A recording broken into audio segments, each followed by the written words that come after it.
Hailosive Tech Podcast, ladies and gentlemen. We have got exactly 1 week until 7 our days! next Apple 6 minutes from when this episode is airing! WWDC! I just hope to God that's your old iPad, Nick, so you can actually bend it. I could. Actually, I might do that just to...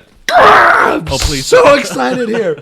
And we got the merch. Please don't. I finally remembered to put on my WWDC hype merch that I great, made. Nick. So You made a shirt. I made a shirt and it has my face on it. It's the only t-shirt I have that has my face on it. And you all should go buy it because buy my merch. You will not get it before the event, let me be clear. So You can it will select feel rush somewhat shipping, and I dated, believe but you can. So I had a thought about that design that you made, Yes. which ties back into the Apple invite. I know, okay, let me be upfront. I know Apple does not do like Easter eggs that much with their event invites and stuff. They don't really reveal much from those things. But what would be perfect if they did decide to do such a thing, and I don't think this is what they're going to do, but we talked about the ARM MacBook being like an updated design, not just like, oh, it's a MacBook, but it has an ARM CPU in it.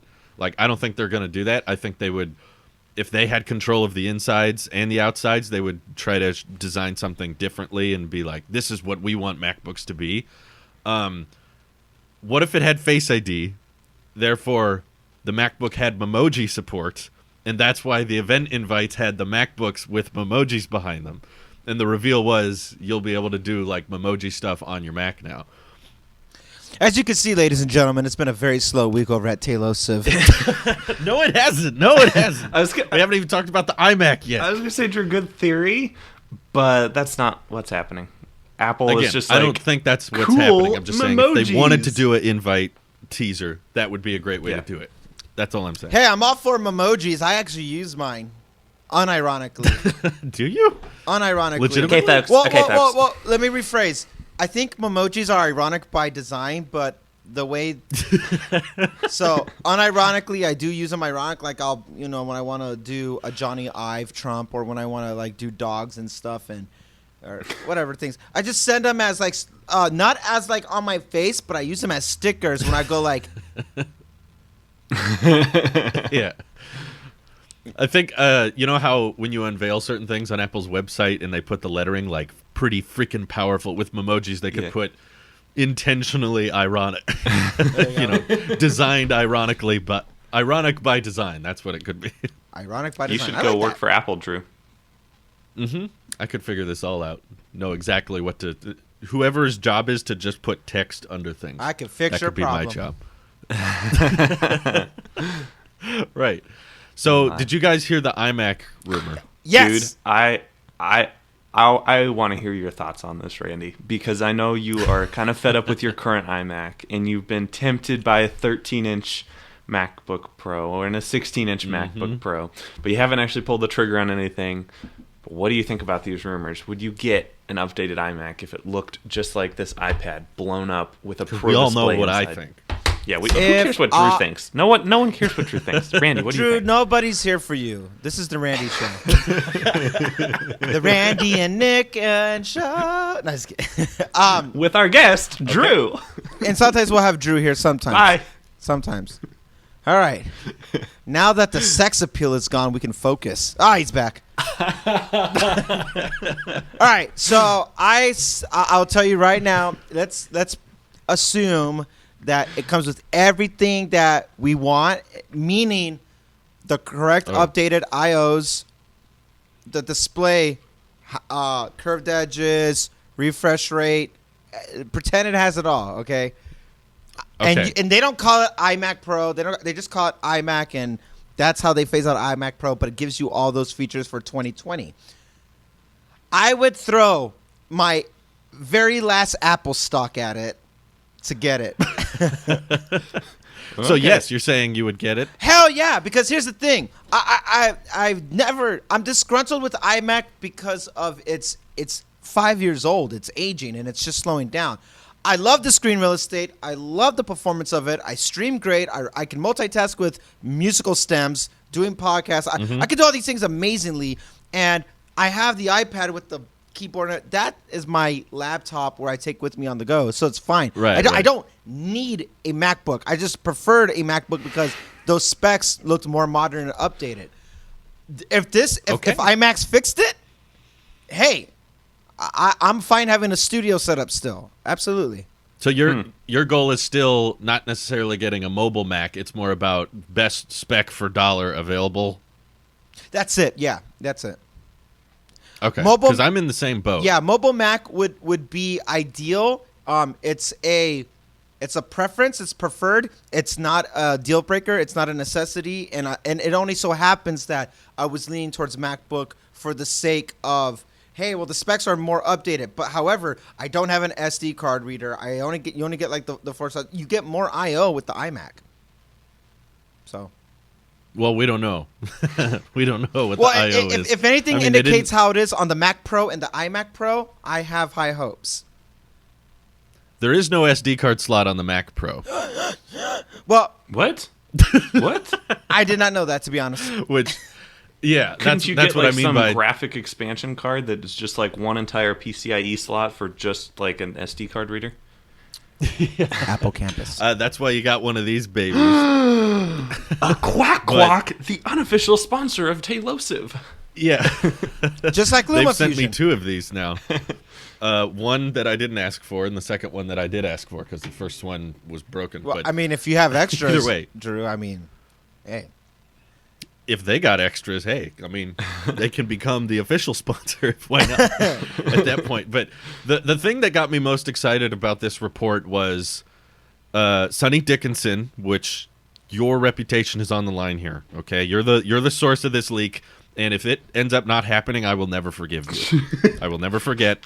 I'm never going to trust anything you say, no matter how believable it sounds. He will be forever on my blacklisted. Like, do not listen. Do not pay attention, ironically make fun of on the internet, because I will not withstand getting this excited and this hyped just to watch the event and be like, we got rid of the fusion drives.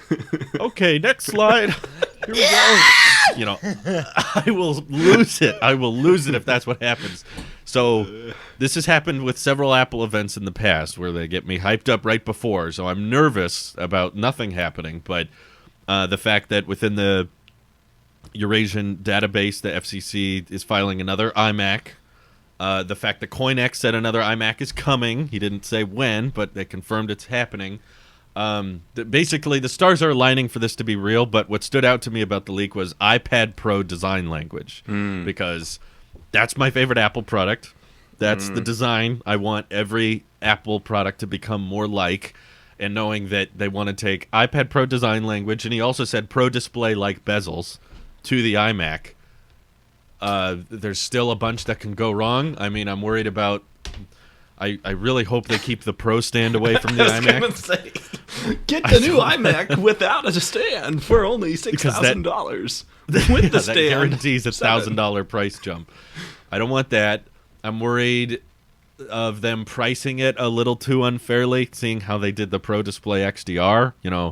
My overall budget for a new Mac would still be somewhere around $5,000, so I'm not really willing to spend more than that. Yeah. That's why I was eyeing a 16-inch MacBook Pro that was mostly maxed out. But if I can be swayed, if there's a brand new design that looks so clean and looks so much better than previous generation iMacs, I could totally. I could ditch the MacBook. I have a question for you then. What if the iMac comes later? What comes first, timeline or specs? Specs, because I'm not in a hurry. The iMac Pro is not. That's where we differ. iMac Pro is not dying on me. I might. Yeah, you're in a hurry. I might. If they say like coming early 2021, well, I'll be like, well, crap. I might as well just wait for maybe this redesigned 14-inch or 13-inch or whatever, or the 16-inch. Whatever. Like for me, it's like how you word. I forgot how you worded it. Most bang for your buck with specs, or however you said it. That's the priority. Spec for dollar. Spec for dollar. And if spec for dollar comes to the 16-inch first, hi, my name's Randy. Here's my money. If it comes to the 14-inch, hi, my name's Randy. Mi amo Randy. Here's my dollar. If iMac comes like, oh, pre-orders start end of June, we start shipping end of summer, then I'm like, hi, iMac. My name's Randy. Good to see you again. So, yeah. I'm saving for a bunch of stuff right now, so I'm kind of hoping it doesn't come out till the end of the year Oh. because I'm okay with waiting. But, The truth comes out. Yeah, Gotta but get that Cybertruck. regardless, yeah, exactly, saving all that money. But at the same time, I can't. I will more than likely be getting one at least to review. As soon as it's available, I'll get one. But I can't confirm if that will be the one I keep. It might be a similar situation to the 16-inch MacBook Pro where it comes out so I get like the base model. But then later on, when I am in a better financial place to drop that kind of money, in that case, I will get the one I want with the Being specs I so want. smart, But I might, Drew. So mature. Bravo. Just Randy, let's take a second. Congratulate Drew for making good financial decisions. If he puts What I it on should the do- Apple Card, he at least gets 3% back. and I could Darn do it, we're not 0% talking about this interest again financing. for 4 hours. And 0% financing, which means it's free installments. Don't finance Yeah, stuff. free installment, but I won't do that. I think that's a really cool feature, but I won't do it myself. I know it's so cool for something I have no interest in. 0% interest in that feature. It breaks my fundamental. It's like it's so cool. I just don't Yeah. care. My habits are more important. I'm in the same boat. Yeah. I'm not willing to go into Yeah, year-long debt over a computer. For sure. Not worth it.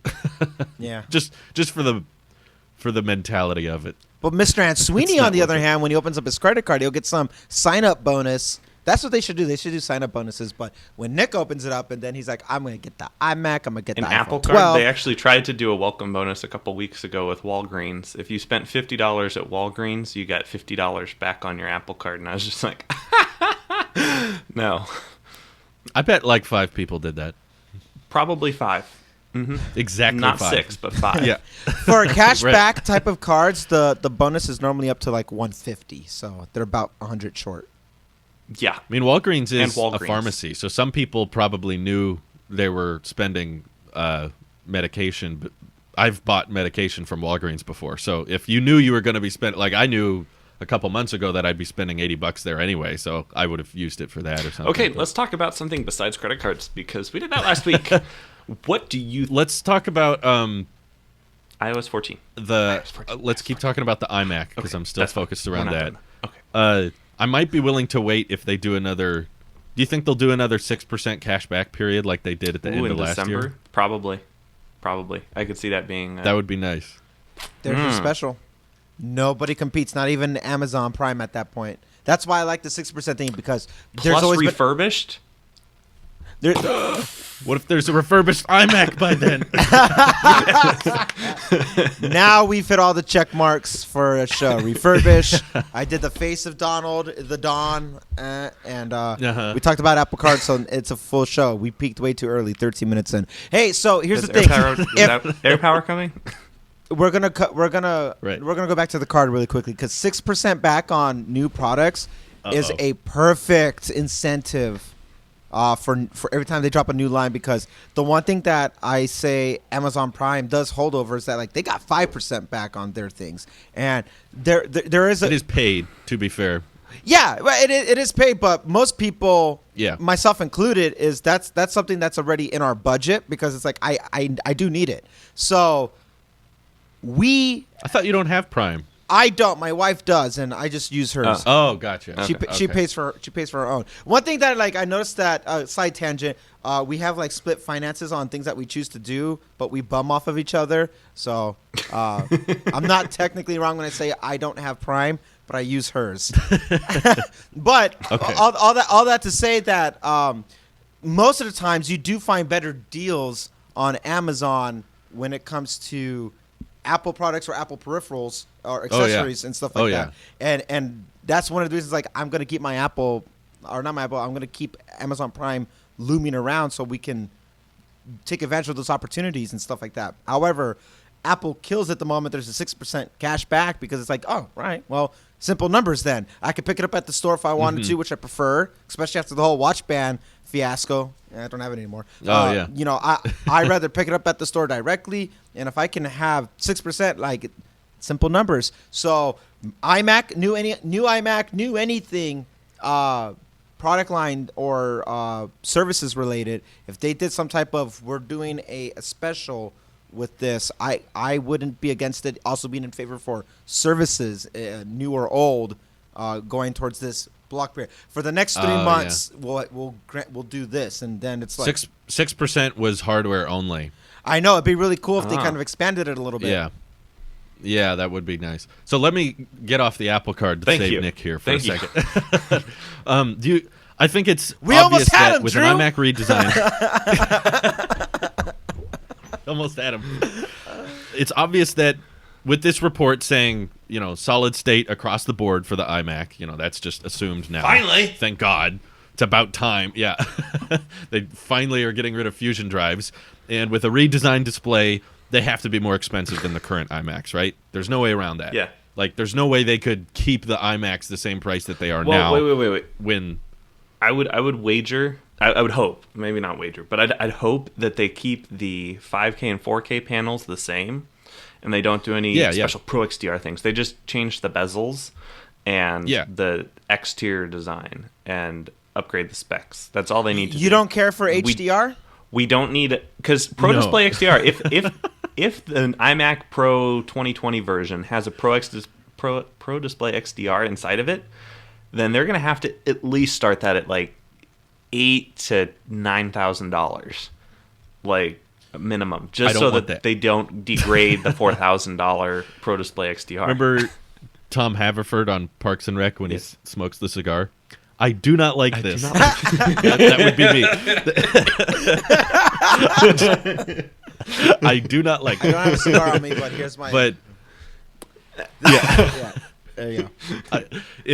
If the current 21.5-inch iMacs are starting with 1 terabyte hard drives, not even fusion drives, there's no way that the new iMacs, if this rumor ends up being true, there's no way they can start at the same prices. So my assumption is that the prices are going to be higher than what they currently sit at, even for the 27-inch, all of which start with fusion drives by default, not SSDs. And if SSDs are becoming a standard thing, then I would expect this would be a good topic for the podcast, because I want to see what your guys' guess is. My personal prediction. We don't need to save it for the podcast. We're in the podcast. The base. I was going to talk about this elsewhere, but whatever. Okay, the 27-inch iMac. 27-inch iMac that's redesigned will start, I think, at $3,000. Oh gosh, the current one starts at $1,799. Yeah, but that's with a 1 terabyte fusion drive and old specs that are a year old, 2 Thunderbolt 3 ports. This is a giant redesign, and SSDs being included with the new GPUs. The maxed out non-custom configured 27-inch is only $229. That's not maxed out. That's the starting price for the high end. No, non-maxed out. The high end non-maxed out one is not even $3,000. But that one still comes with 8 gigs of RAM and a 2 terabyte fusion drive, which a fusion drive is mostly a hard drive, and that's gone. We're ditching that. Okay. So to even get that model to an SSD, it takes it to $2,400. Drew. And again, we're talking redesign here. So I'm saying 27-inch $3,000, which is in my budget. I'm good with 3, but if the smaller configuration is getting updated, because Mac talked about there being like a 23-inch iMac, so it sounds like they might do something similar to the iPad Pro, where the smaller version gets a bigger display, but the bigger version just gets a reduced form factor. That's why 12.9-inch stuck around. Then I would say the smaller model can start at like $2,000, and that way the iMac Pro gets phased out completely, because this is just going to be the iMac lineup now. There won't be an iMac and an iMac Pro. And if you want, and I know there's a bunch of people when I talked about this who didn't get the point. I was so excited for the iMac, and I got a bunch of people saying, "But you can't upgrade the internals. It's not modular. How are we supposed to repair the displays on this?" I'm like, that's not the point. You have your Mac Pro. You want your upgradability. You want your modularity. You have your machine. You had your time to shine. That's it. This is the time for beauty. This is the time for design scheme. This is the time for refresh. We don't care about upgrade. iMacs are not built to be upgradable. Yes. You had your moment. Now it's mine. I did not buy iMacs so that I could upgrade them later. You buy them because they have the components you need for the life of the product. They look good. They sit well on a desk. They have decent specs. That's what the iMac is for. You don't build an iMac so that it can be super repairable and modular. He made a face at you. I'm looking at the specs here on the 21 and 17-inch iMacs. Old specs. There's no way. Yeah, the old specs, obviously. There's no way they're going to start the small one at $2,000. They might start the big one at $3,000. As much as I don't like that, they might start the big one at $3,000. But just think of the jump from Mac desktops. If you know you want a Mac desktop, you go from Mac Mini, which around $1,000, $1,200, depending on which configuration you get, all the way up to $2,000 just instantly. They need that transition, and the Mac Mini doesn't even have the display or anything in it. So you have to wrong. Oh, Wrong. Oh, okay. Rag. Well, pray tell, how so? Rag. Talk about the Mac Pro transition. Rag. We went from $6,000 being the maxed out Mac Pro to suddenly being the starting price of the Mac Pro. It's the Mac Pro, Drew. We went from not the $6K to $50K in one announcement. Now it's like 5 times, 10 but times the more Mac expensive. Pro is specifically designed for 0.00000% of the Mac OS population, and the iMac is much bigger. iMac is no MacBook Pro in sales and no Mac Mini in sales, but it has its you, much sir, larger. are no John Kennedy. I saw where you were going with that. I knew that's what you were doing. I saw Get it. your brain out of politics, buddy. I saw it. I saw it. You, sir, need to get your brain out of politics. Listen, I will pay $6,000 just to have a 1080p camera because I got it 720. I'm gonna jump through this camera. If there's another 720 and you make me pay anything above 2,000, I'm screaming. No, there's no excuse, especially if it's adopting the iPad Pro design language. Yeah, They if you're can't argue gonna that they can't get fit a better modern camera. redesign, you better modern redesign your camera. There's no excuse. No excuses. So, Nick, what do you think the prices will start at?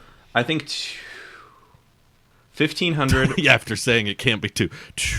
I think 2,000 is probably a good guess. That's not what I want it to be, though. Well, I mean, I want it to be $1, but Me too. Elon sold his house for $1, so why can't Apple just sell iMacs for $1? Come on, Tim. don't you know the iPhone cost 1 penny to make? Apple just profits the rest. Right. That's how it works. I'd say $1,500 for the 21-inch base, base, all the way lovely. base, and That would be $2,000 for the 27-inch. So about $300 more than both of the current bases. So you think 2,000? That's so close for the 27-inch, though. 27-inch, yeah, that's $200. That Yeah. currently starts at 1,800. You think they can design the entire thing differently, add SSDs as standard and new GPUs, and only increase it by $200? Drew, the iMac never changed. It hasn't changed in 10 years or whatever. They've been using this exact same design, this industrial design.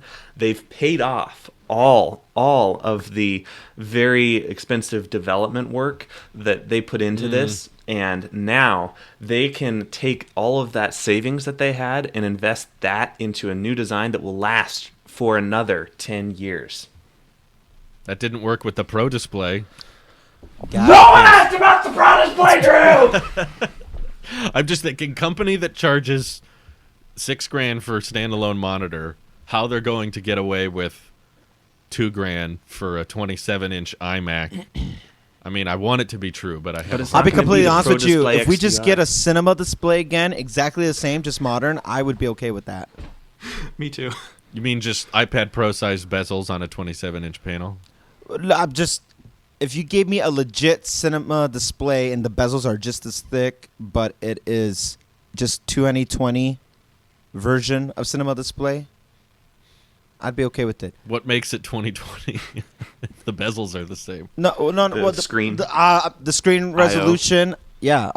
Oh, just 5K. Yeah, like I never had an issue with the cinema display at all. Obviously, you don't either, Drew. And if you gave me, like, I guess what I'm saying is that I don't care so much. Give me the thinnest bezels.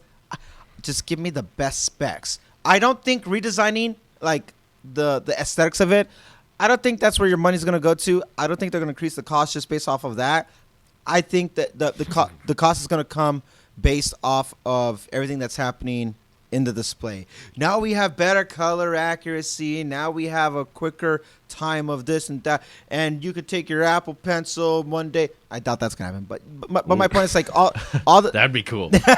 yeah, take that, Microsoft Studio. Then we get our Apple sheet back. So I would say for the price, I think the 27-inch would probably starting. I would see it closer to like maybe 2,700. I would say. I feel. Well, see, if you think about it as these new iMacs that could be unveiled are not just replacing the old iMacs, they're also supposed to be replacing the iMac Pro. They're kind of refreshing the whole lineup of I'm also iMacs. comparing it to the higher end MacBook Pros with the 16-inch. Yeah. Which is why, like, 16-inch starts at 2,400. which is why 27. I got to make it more competitive to, like, here's why this is what you get for $300 more. This is all this extra stuff that you get, and I'm like, yeah, okay, I can see that. Yeah, that works. I somewhere between 25 and 27 is what I see it starting at. The same way I am competing it in my mind with a high-end 16-inch MacBook Pro and everything that it kind of comes with. While, like you said, yes, merging the two iMacs and iMac Pro and iPad Pro, they have a lot of blending that's going to happen into it. And I think a good happy medium where it's like, okay, all things considering, that's a fair price point. I'd pay 25 to 27 starting and then upgrade as you go from there. And then the specs that you want to obviously add to it with either higher RAM or a higher SSD, that'll put you into the 4,000, borderline 5,000. I can see that happening. And then I think it'll go over 5,000. You think so? Well, yeah, with the higher spec. Oh, like ones. maxed out? The iMac Pro. Yeah, iMac Pro goes up well over 10,000 14. if you max it out. I say maxed out. I don't think we'll see iMac Pro type of pricing again with maxed out because this is that happy medium. Not quite as high, but I will overlap a little bit over 5,000. Like there will be, I think, probably a 7,000, 8,000. Yeah, that's what I'm thinking. I could see it capping at 7. Only because with the ARM processor and all that would, if it doesn't come to iMac, imagine. Yeah, that won't be on the iMac this year. No, I know, but like imagine when it does come, how the incentive of dropping the cost so much more because it's all in house and they don't have to worry about. I'm picturing how it's like our new iMacs for 2021 or 20 or whenever are now starting at maxed out. You're looking at they go up to 5,000 or something, and you're like, wow, this used to cost 8,000. You know, I can see future benefits coming from the fact that like that's the transition that's going to happen. This one, yeah, I see it capping at 7,000. This is going to be like Marquez had his Mac Pro moment. This is my iMac moment. That's what it is. It's like they cater to the demographic for the new era of the Apple.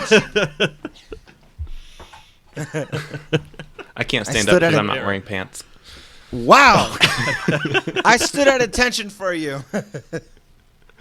The iMac is more about better spec for dollar, and I hope that they remember that demographic. And it's like, yeah, you don't get upgradable, you don't get modular or anything like that, but you do get something that is worth the money easily from, you know, people using the iMac Pro. I might even break my rule about trading in the iMac Pro if the price is too high. I could, if it's designed beautifully enough, I might trade it in. But doesn't that one belong in your Taylosive museum? Screw it. Oh well. I like it. Let go of the past. Kill it if you must. Kill it if you have to. I like it. If you must. Must. Let her die. All right. So what do you think of the ARM 27-inch iMac? Does that have a 1080p camera? I know the no. Mac Pro does, right? Because on their website, they just say iMac Pro FaceTime has HD 1080p. camera. No Mac. Mac Pro has no camera. Yeah, no iMac. I'm sorry, iMac, regular iMac, not Pro. Nope. iMac Pro is the only Mac with a 1080p webcam. That is disgusting. FaceTime 27-inch HD iMac does camera. not. HD is 720p to Apple. That is a crime. That is blasphemy. Tim. That is Listen to appalling. me, Tim. Go on YouTube. That is you're watching this unnatural. on YouTube, Tim. Click the little three dots and click 720p. I know you use a Pro Max, Tim, so you will notice the 720p difference. And Tim, just tell me, does this look good? The answer is no. HD has changed definition over the years. HD is now 4K. SD is HD. I wish that could be changed, but the market has to keep their marketing trends. But with 1080p on like 5G! everything now, I feel like that 1080p should be standard now because that's like on everything. So I don't know why we keep considering it high def when there's so much above 1080p these days anyway. But It's now at medium least def. YouTube acknowledged that 720p shouldn't be considered high definition anymore. So one of their very few good choices in the last Maybe decade. because of how big our screens are getting, so the pixels really do reflect it. I could see it. I can see an argument back when you had 3-inch, or phone displays. You're like, oh yeah, that looks pretty crisp. I could see it. An argument there.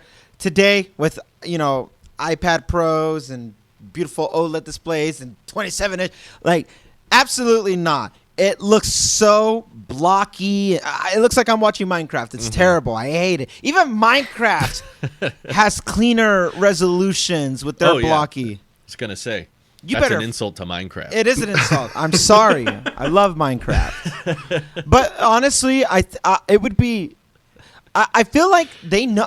There's no way Apple does not know about the 720 issue. They obviously know. It's been one of the feedback critiques for years. I think. I want to be a believer and say that they've just been holding off for the right moment to say, okay, guys, here you go with these redesigns.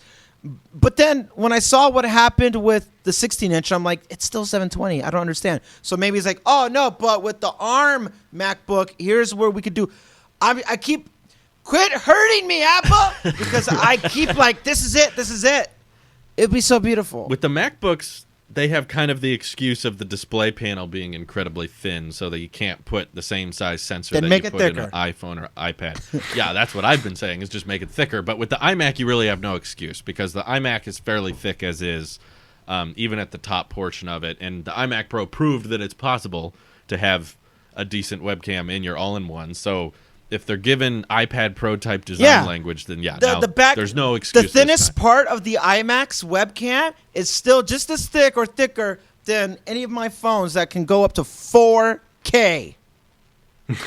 Yeah, there's no excuse anymore. They gotta move on. They gotta do it. But Like, even if you made that, it's like, oh, but we care about batteries. Like, iMac is plugged in. yeah, there's no battery. But it's not going to get Stop 5-star it! gold efficiency ratings. They can't use that argument anymore. It just doesn't That's work. another But reason why I would go with there's- iMac over MacBook is because the whole battery thing has always been like, I don't care. Give me the best, strongest, powerful display, and I'm going to plug that sucker in, and I'm okay, you know? Yeah, you don't have to worry about battery health with it. With the mini desktop. mini LED, I could see mini OLED, mini LED, yeah, right? Yeah, it's mini LED. Yeah, I could see all of this, what have you, is happening and stuff like that for it, and that'd be cool when that day comes, whenever that comes. But until then, like, juice up the iMacs, Apple, please. Dude, what? Come on, like this. It's plugged in. Throw everything at it. Make that. Well, like you were saying, Drew. Like, just make it. The Mac Pro had its moment for internals. Make this one the thing for everything that we see externally, and don't throw HDR. So therefore, it's not a Pro display. That's fine.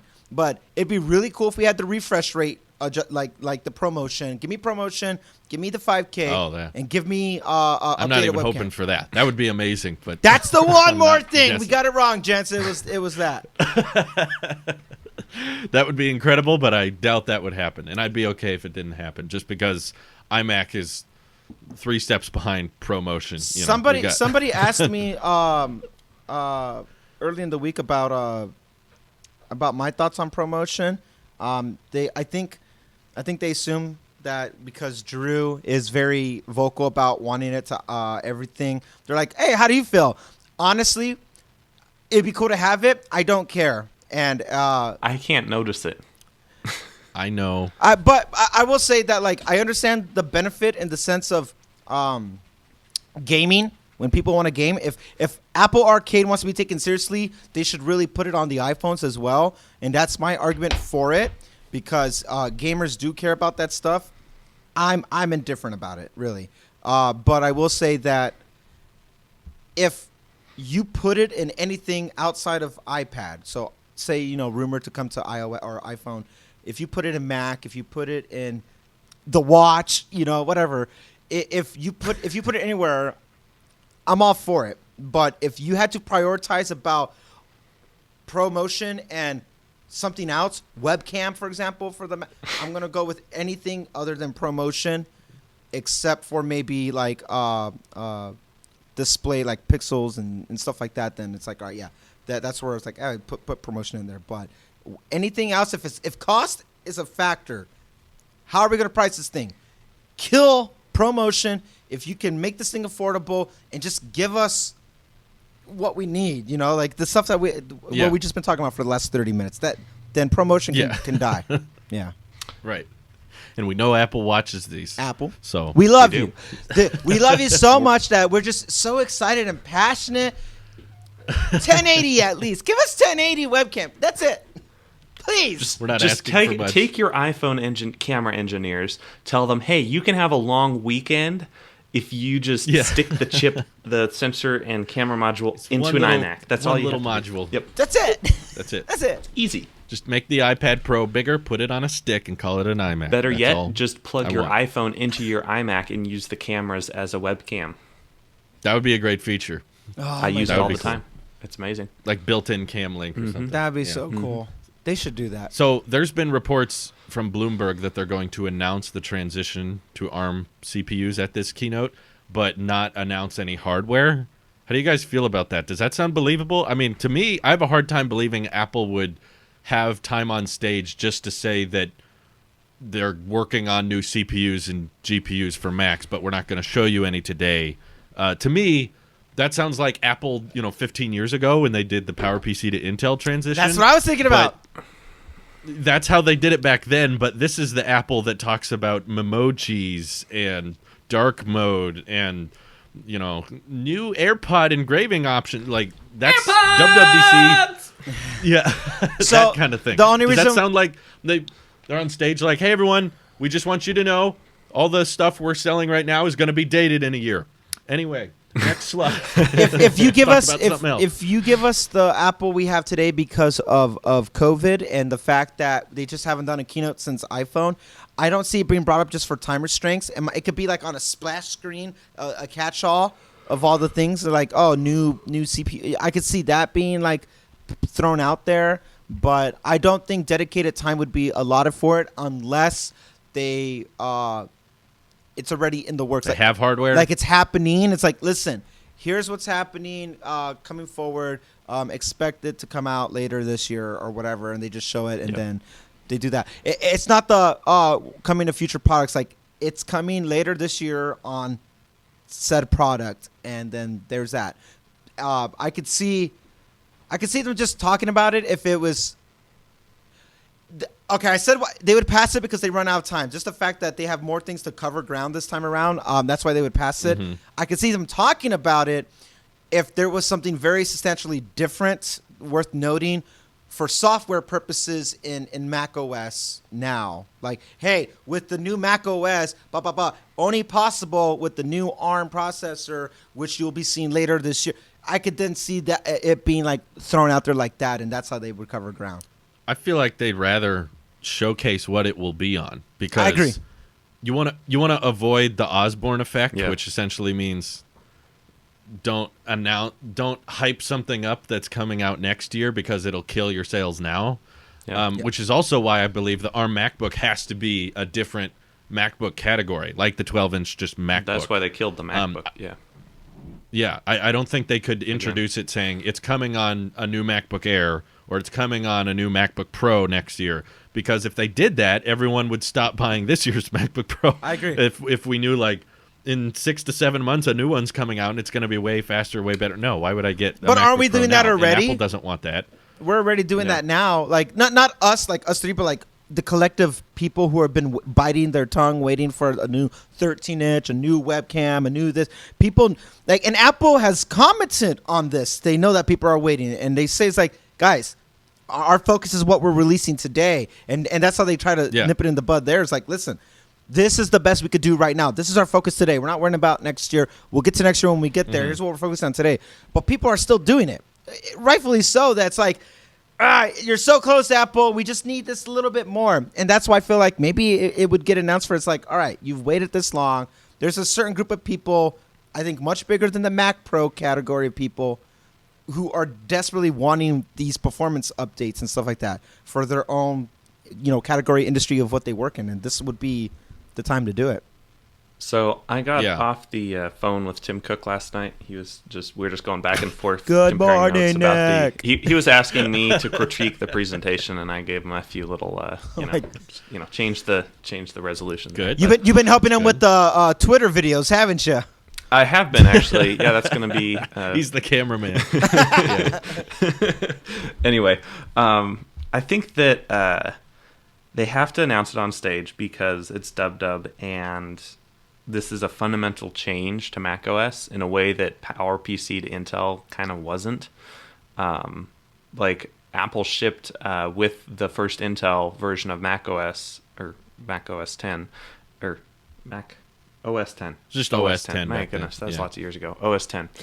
They shipped a framework that allowed PowerPC apps to work on Intel hardware because their whole thing was macOS's OS 10 has been living a double life for 2 years or whatever, and it can run the apps.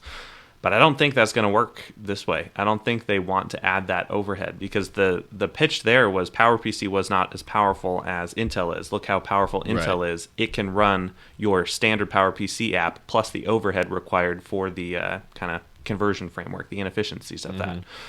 With this direction, I think that the Mac series of A series chips are going to be very powerful. They're going to get good Geekbench scores. But iOS is fundamentally really one app at a time. Yes, okay, you can multitask. Yes, you can, do 4 apps at once with a pip video or whatever. But you're not really taking advantage of all that you could on a Mac. Like, you can open up a million Safari tabs and a million Safari windows, have Logic open, have Final Cut, have, and it's all very demanding resources. Now, on Apple's side, they're going to do all of the efficiencies for their stuff. But with third-party apps, they need to get on board ASAP to get their apps working. Because I don't think, I could be wrong, I know nothing about this. Tim didn't tell me.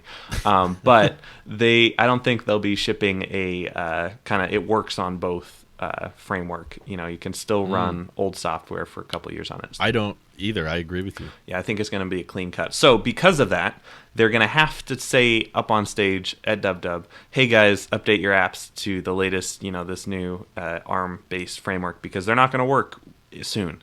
And because it's a press event, you can't just say that and move on. Like that won't fly anymore. It used to work back in the old days when Steve Jobs was up there and was like, yeah, we'll have Intel later next year. That's not going to work. What they're going to do, DubDub has a great history of doing kind of sneak peeks is what they call them. The 2013 Mac Pro, the iMac Pro, the 2019 Mac Pro.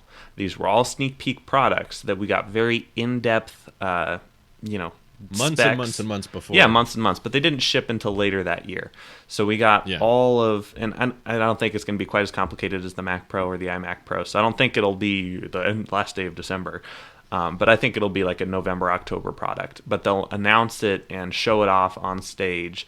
It's going to be some 12-inch MacBook-like super thin redesign. Super yeah, light. like even thinner than the old MacBook, just impossibly thin, still has a 480p because that's webcam. what ARM is good for. ARM would be great to showcase, like, here's a machine that's super thin, super light, that is, you're used to having crappy specs, but because of ARM, Now it has great battery life, great performance, and its only limitation will be software compatibility. And the really great thing about, kind of doing a sneak peek is it's really not going to do an Osborne, whatever you said. Osborne. Fancy. Osborne yeah. effect. Never heard of that term. But yeah, I definitely went to business school. It's referring to an actual story when they announced the next-gen Osborne that was supposed to be so much better than the current Osborne this company was selling that everyone stopped buying the current one, that it drove the company out of business. Oh, wow. And they died. Okay. So that's the That's Osborne why you've effect. never heard of it, Nick. Thank you.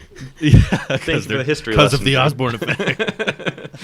Anyway, so I don't think it'll really butcher any of their current sales because right now there's a big hole in their lineup. They don't have that. The MacBook Air, maybe, yeah, but the MacBook Air is more targeted at price-conscious people, not portability-conscious people.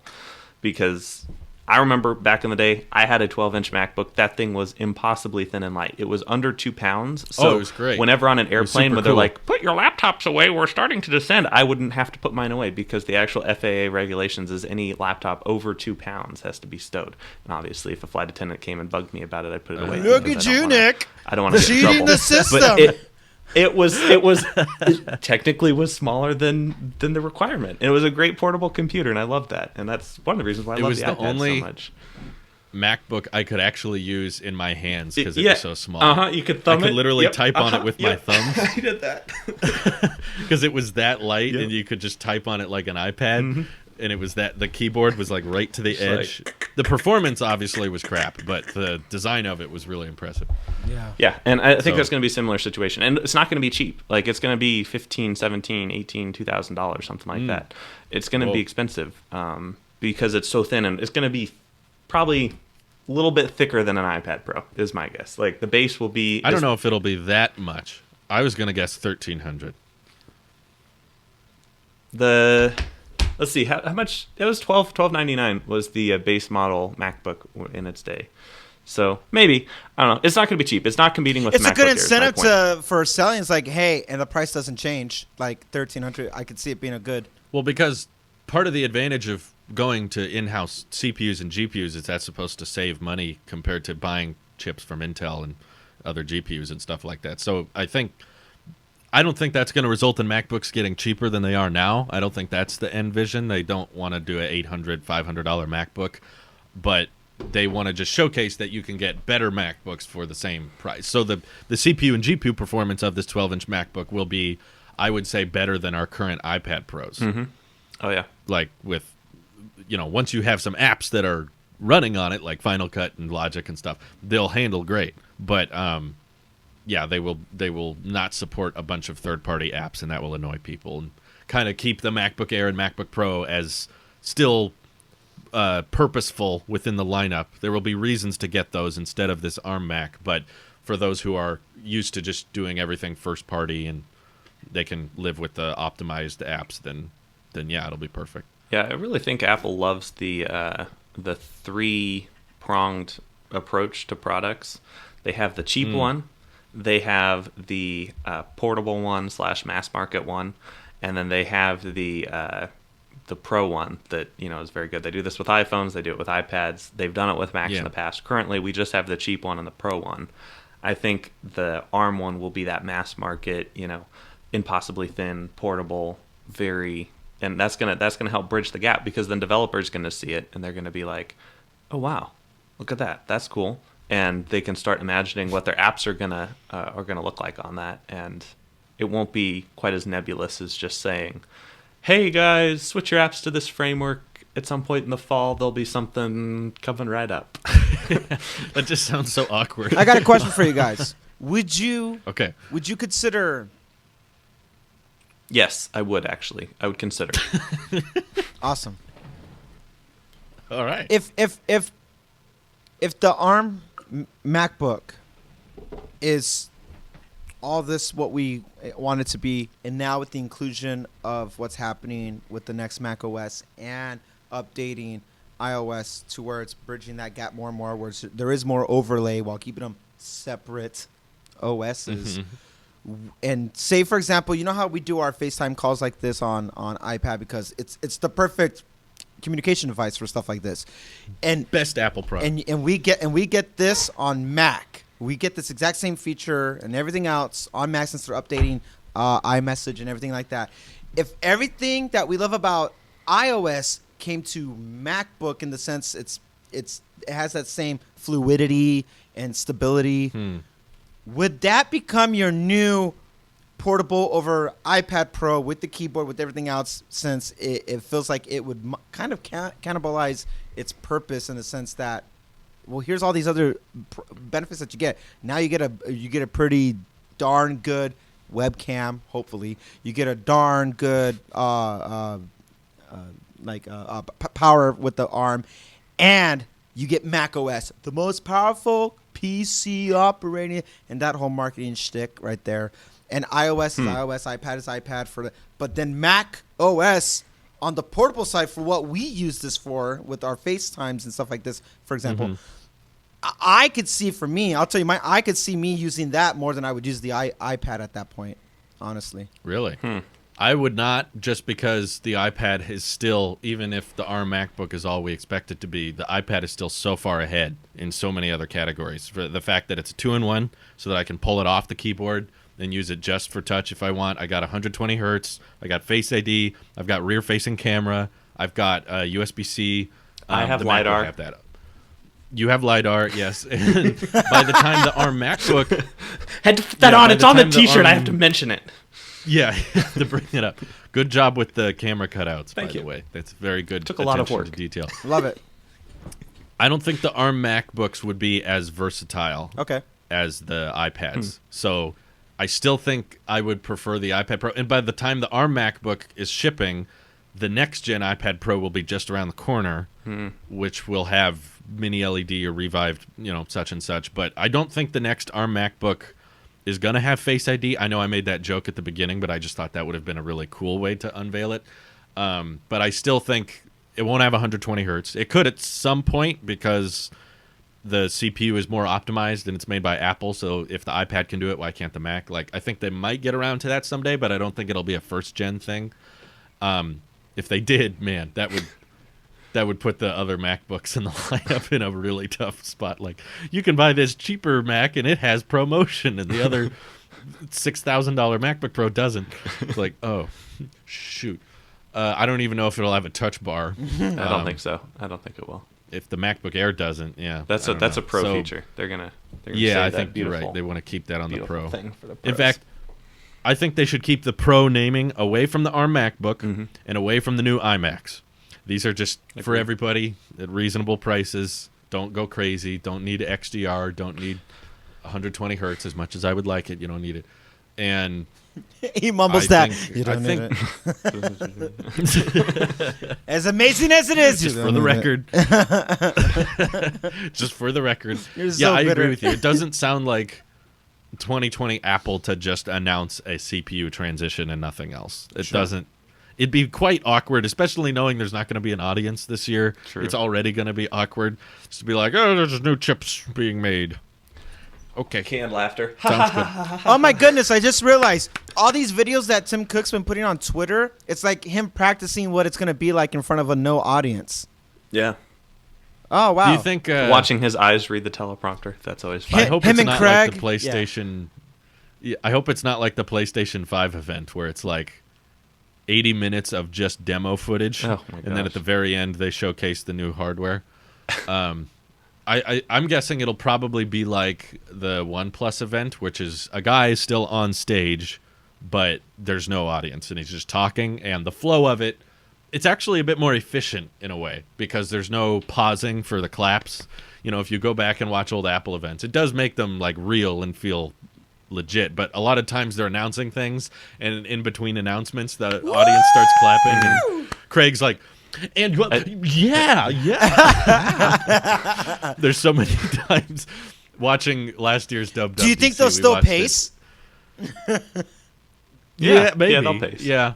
Actually, They- I they- actually they would like say there's to probably going to be a excited few people. to I think bring there's to still. you It's not the going to be like next the OnePlus version. event. And to talk more about iOS 14, please welcome Craig Figure. Craig? Just hear footsteps. Good morning. Yeah.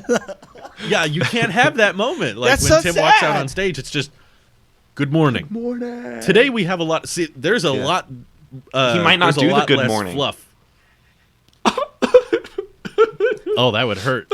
He just gets up there and says, "Good morning. Thank you so much for joining us today." Well, Dub Dub always has a little comedy skit at the beginning. does. It does. I wonder if it's going to be you think COVID they'll- related. Absolutely. Yeah, maybe it won't be comedy. It might be something talking about everything the world's going. Oh, I hope through. it's comedy. COVID, Please make it comedy COVID related. Well, I can't want it to handle be more comedy. actual I'm just news. saying it might not be. That I because think of it'll the be climate we're in ill-timed. right now. I think it'll be ill-timed this month to do that.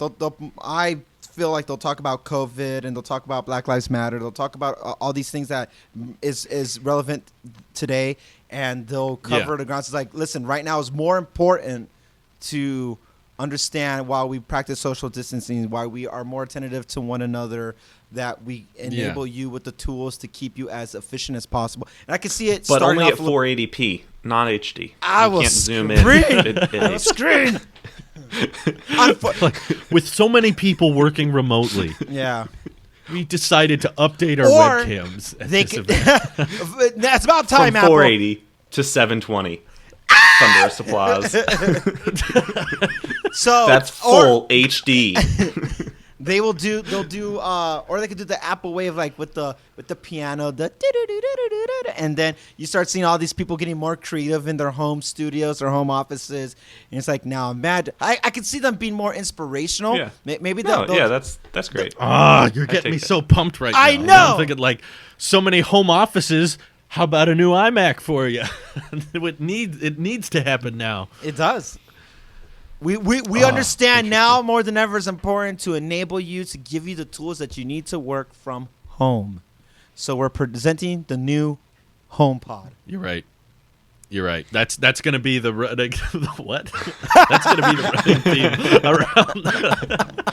To help you get your work done this much more efficiently, we're introducing new HomePod 2, starting at $4.99. We We understand might get a new the HomePod. capabilities that you need from home. We are so happy to introduce to you HomePod, the next Pro. You're right. generation. HomePod I think Pro. the running theme of all the new hardware and services of this event is going to be allowing people to work remotely better, and the Apple Card helping people in financial. That's them addressing the situation. elephant in the room, because like, we can't do this in Yeah. person, guys. Here's why, and now we understand the importance, and therefore we are giving you So the control. it's not $6,000 for a Pro Display XDR. It's just $500 a month for a year. It's That's not all. that bad. Just $500 a month. Yeah. Just rent in When some you think about the places. cash back, it's basically making you money. You can't afford not to have one. Everyone needs it. I don't think that's how that works. back. Randy's over there with his abacus. Finance tips. Here.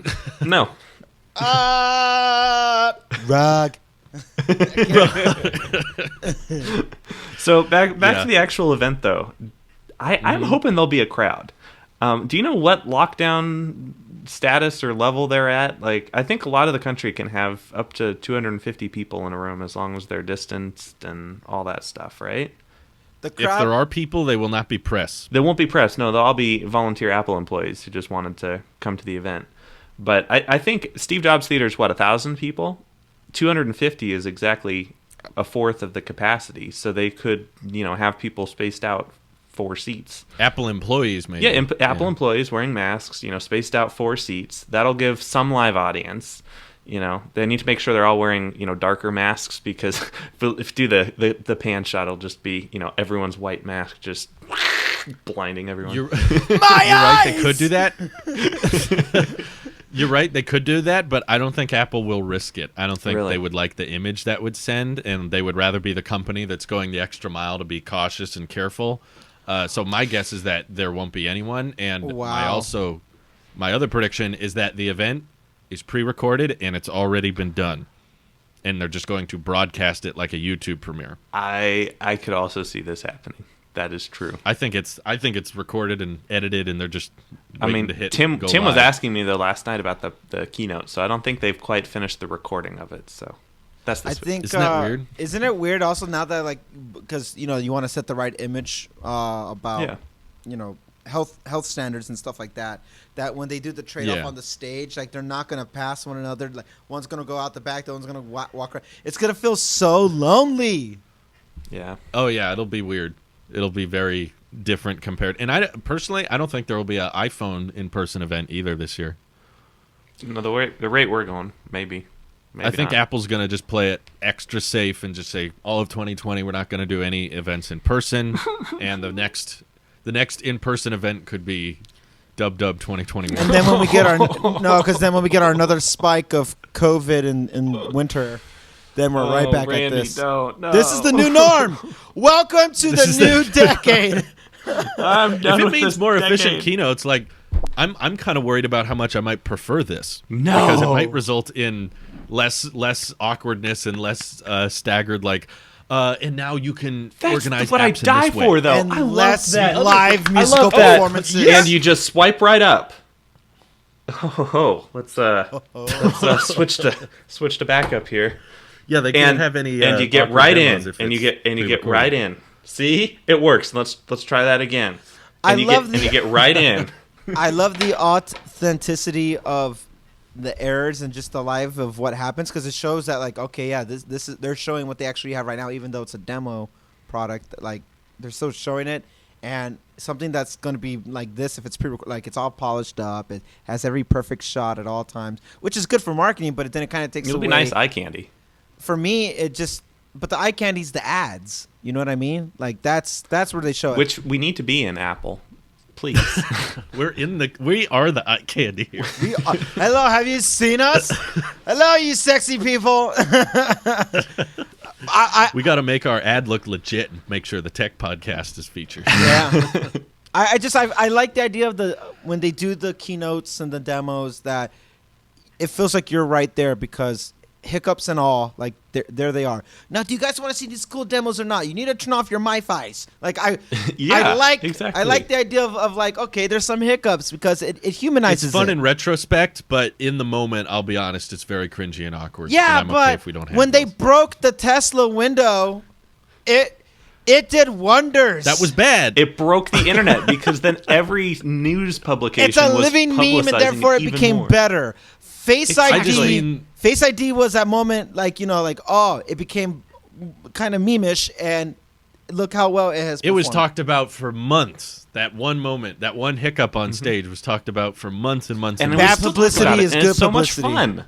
I love it. I love live Eh. events. The pressure on a person during live events. Remember Craig's first live demo when he was demoing like OS 10 Lion or something, and like his hands were shaking, and they had like a close up on his hand on a trackpad, and it's just like, and his voice was all shaky, and I'm just like, you feel for the presenter that much more because they have the pressure of thousands and thousands and thousands of people watching. I don't want to feel for them. I want them to be doing great, and I don't have to root for them. That's But it's it like adds, watching it adds to the personal human interaction, and this year's already going to just not have any personal human interaction outside of the It's like presentation. watching your nephew or nieces play, and they're getting their lines wrong, and you just start sweating, and you're in the audience. You're like, it doesn't affect you in any way, but you just feel bad. You're like, just say it. Come on, you can do it. And they're looking around at you for answers for some reason.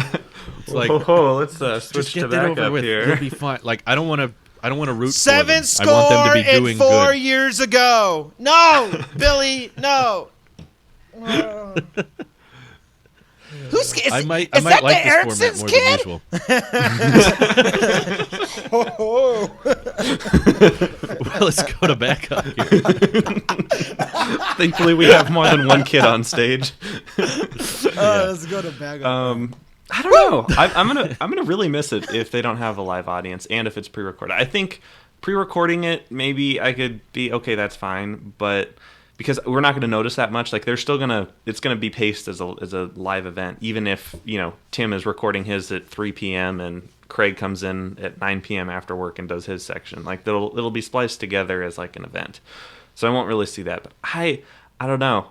Maybe I just need to get used to this new world that we live in or something. But like, I'm gonna really miss having a live audience. I believe that we'll actually. I told you guys this before. I hinted at it, and it'd be cool to see it. They're surprised. One more thing is like this whole thing was done using AR technology, and here's how it's done. We're not actually here. This is all just a CGI render that's done on a new Mac. I think there's too much room for error if they do that in case the live stream's really spotty, then people will blame Remember it. Samsung's it's the S10 pre-recorded. live stream. Yeah. It's like, it's still looks like pre-recorded, crap. but everything that we saw that would be like normally the overlay display or stuff like that is the stuff that's like this has been done through the filters of the AR technology that we've made, and here's how. Like it could still be pre-recorded and have the AR demo happening, and I had a brain fart there. Did you know? I don't know if you guys watched the PlayStation 5 event, but I did. I watched a little bit of Jordan. did you notice how some of them were not actually humans? No. Yeah, I was wondering that myself. Like imagine, so they Wait, did what? they. The Singularity is already announcing products for us. Yeah. Well, so Just replaced me already.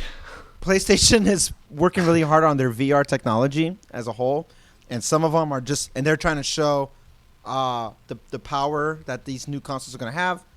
Anyway, long story short, some of them like not humans, and it's like, wait a minute, it had that uncanny valley effect happening where you're like, It did. I noticed it. You're like, we were watching the stream on Twitch, and I was like, yeah, same. this doesn't look like a person. This looks like a rendering. Something feels off. Samsung Memoji. So no, that's just terrible. The uncanny valley. That's nightmares. But this was like, all things considering, it's like it was enough. It was off enough where you go like, my brain says something's wrong here. Like that shouldn't.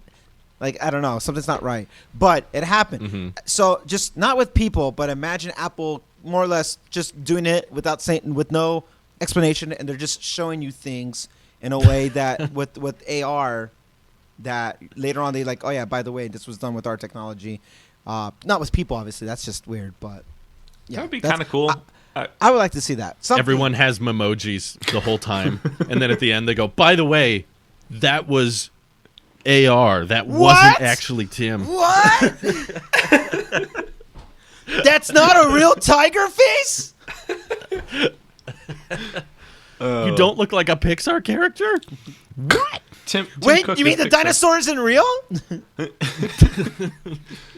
Oh man, this is gonna be different. It's kind of just dampered my excitement for it. I was hoping for just like an hour and a half, 2 hours where I can just forget the world's literally on fire right now and just enjoy a good Apple event. But like, it's gonna be so weird without this the is crowd. gonna be packed. It's gonna. This is gonna it's be still gonna be nonstop. packed, but like, I'm worried I'm not gonna be able to get engrossed in it as much as I normally would because there's no live audience. Woo, that sounds like a you problem, Nick.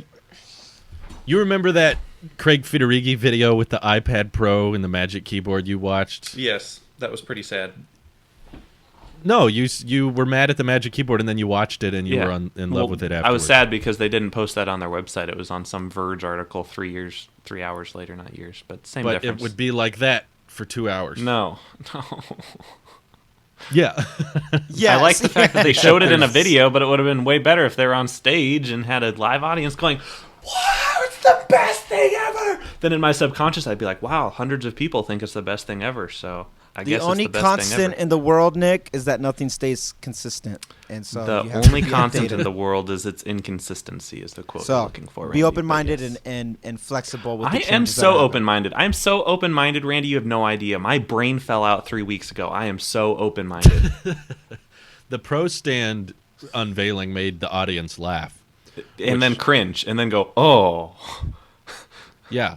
See, we can't have that moment. I want that moment, though. That's the best moment. That's what You know why I want that in moment? Because it keynotes. teaches Apple a lesson to stop selling crap like that and reword it. We're offering you a $6,000 display, $5,000 if you don't want the stand. Wording is different. Or 5,200 if you want a VESA mount. Uh-huh. That's how it could have been. Plus the nano texture. I hope you're right. I hope they learned from that, and I hope they heard what everyone was saying about, the display looks good, but we don't want $6,000 monitors. Like they could check off both my boxes of wanting them to make a standalone monitor by bringing target display mode back to the iMac, as well as redesigning the iMac to look good in one move. If they just updated the iMacs, and now it's like, yes, it can also be used as an external monitor, and also it's a computer at the same time, so you can do both. Oh, that'd be so cool. So That's so cool. If only. what about iPad OS? Do you think they'll be making a lot of changes there besides the Pro apps? I'm glad you brought it up. However, ladies and gentlemen, we're out of time, so No. we can ignore all of the typical rules we have because this is the show before Dub Dub. Well, multitasking might get updated slightly. External monitor support would be nice, but I haven't heard any rumors of it. But before we go, I have a Mac story to tell. Ooh, I love story time. Story time with Drew. We need to get a little jingle. Yes, story time. Speaking of iPad OS, my iPad saved my Mac this week. Whoa. My Mac OS Catalina was so crappy, although I don't know if it was Mac OS Catalina's fault. It might have been my camera's fault, that the iPad had to come in and save the day. Wow. Because the Apple Watch video I did about the Apple Watch peaking, I recorded watch that. Like, okay, all done. I watched it. Unplugged. I'm your favorite Thank you, person, Randy. Drew. Randy's an actual good friend. I plugged in the CFast card. I was to the too Mac, busy and editing the Mac says- podcast Shh. all by myself. Drew is telling a you story. weren't. Shh. It was already posted at that point. The CFast card was in the Mac, and it said, "This drive is unrecognizable." Whoa. Ooh. So Whoa. I had no way to import it. So I unplugged the CFast card. I put it into the iPad. The iPad can read it fine. And I'm curious if the adapter is broken, so I try a different CFast card reader. And There's no it works CFast fine. card slot on this, though. Apple removed it. the SD card slot and the CFast card reader slot on this iPad. Nick. Shh. So the CFast card I'm doesn't learning. work with the Mac, but it does show up on the iPad. So my only solution is reformat the CFast card so that the Mac can read it, and then I would lose the footage of the video.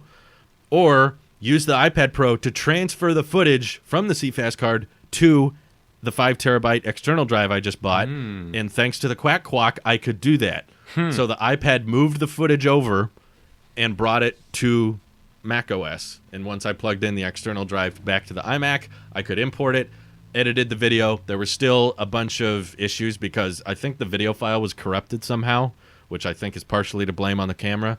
But the Mac edited the video fine, but as soon as I tried to export, it was like, failed, can't export this video. And there were little artifacts and little glitches throughout the video that I had to cover up with B-roll and screenshots.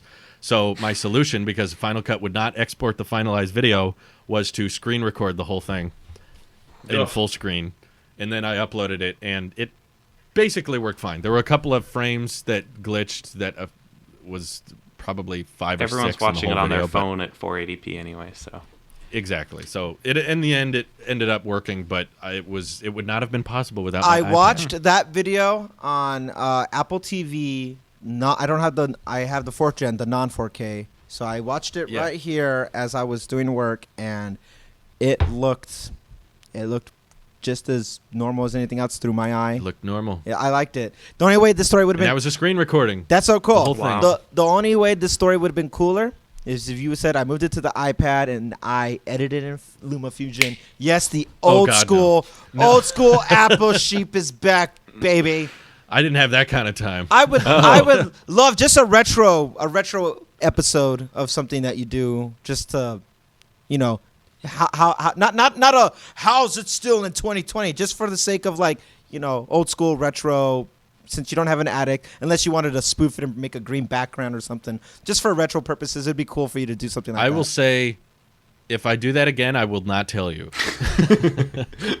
I will tell everyone a week after it comes out. Okay. Be like, by the way, this video, that was all on the iPad, but no one noticed. So if I can fair. do everything my iMac can do on the iPad, then cool. I But know if you're waiting for Final Cut to come to the iPad, but the point of my thing is that I wanted you to retro with LumaFusion, because obviously when it happens for I Final didn't Cut even on use iPad, LumaFusion back then. But Really? then you use say iMovie, right? I remember the iMovie thing, but I thought By the time LumaFusion was a thing for the iPad, I had already switched to the Mac completely. Oh, so well, then when I was editing all my videos on the iPad, it was iMovie. then iMovie, then do iMovie. I don't care. So, Oh, God. Are you guys going to be Ugh. installing the betas day one? No. Or are you guys going to No. give it a break? I don't know if I can. Okay. if I'm able, because the dev beta requires, I believe, a dev account. We have a dev account still. Oh, we have. Yeah. Okay, then yes. Will you be putting it on your iPad? Like, I don't know. I'm kind of apprehensive. Like, I got extra devices, thankfully, this time. But I'm like, I don't know. Yeah, put it on your old iPad. But the LiDAR and cool features are going to be on the new one. And I'm probably No, they gonna won't wanna do stick anything them with on there. LiDAR. Not. I would not install the beta day one. Not on my Mac. I don't On think your I would do it phone? on anything. On the phone, yeah. I would probably do it on the 10s. I would probably put it on the 10s since it's right there just to try it out. But the thing is, like, just historically, beta 1 has always just been... Wait, you have an 11, right? 11 Pro. I have an 11 Pro and I have a 10S. 10s. Oh, your drawer device. Okay, I'm sorry. Yes. Yeah. So I alternate reality. I never got the Pro. I just know that beta 1 has always been like borderline compromised, and I just don't feel comfortable anymore. I did it for iOS 9 and iOS 10, and it made me like swear off beta testing. To this day, I haven't done it. However, I'm willing to do it now that I have, for the first time in years, a spare iPhone. I might do it there, but nothing on beta 1. Maybe for iPadOS when we get to like beta 3 or 4, I would want to give it a go at that point. But I definitely want it to be roughed out and cleaned up. I know rumored it's supposed to be just internal stuff, stability. Mm-hmm. So that's promising, but still there will be bugs, there will be hiccups. I've always done day one betas for the last 4 or 5 years, and they've never been bad enough that I couldn't do what I needed to. So I'm okay with it. I remember iPhone 7. I'll take my chances. iPhone 7 Plus overheat, and it was crashing my phone, and it was the worst experience I've ever. I was like, wow, I'll never do this. And then when I got to 10, I was like, when I got to 10, I started a clean slate because I was so upset. Where it was the first time I never restored from backup, and I just went clean slate. And the 10 series forward has been my new profile, just because 7 Plus upset me that much. Wow. Okay. Yeah. Wow. No, I don't need any of this stuff as super bad. That's why I wouldn't do it on a Mac, because if the Mac isn't working right, I'm in trouble. Yeah. But if my iPad's not working exactly right, it's not the end of the world. And that's the debate I'm having with myself. Like, I want it on the nice new iPad to have all the nice new iPad features, but this show has to be done on the iPad Pro. There's no other way to do it, and that can't be compromised. And so I think I'm gonna have to. Yeah, maybe do it on the old iPad. I know, but I don't think the there's LiDAR gonna be features some will be like worth it. six or seven good LiDAR features that I'm gonna want to try out. And Maybe I'm gonna one. Be like, I have the hardware. Well, here's what you can do. You could try it out. You don't have to do it day one. You could do it later, and it could be in between the shows. You could do it during the week. Yeah, I'll have the IPSW files and I can swap them around. But yeah, I don't know, a lot of work. Yeah. All right.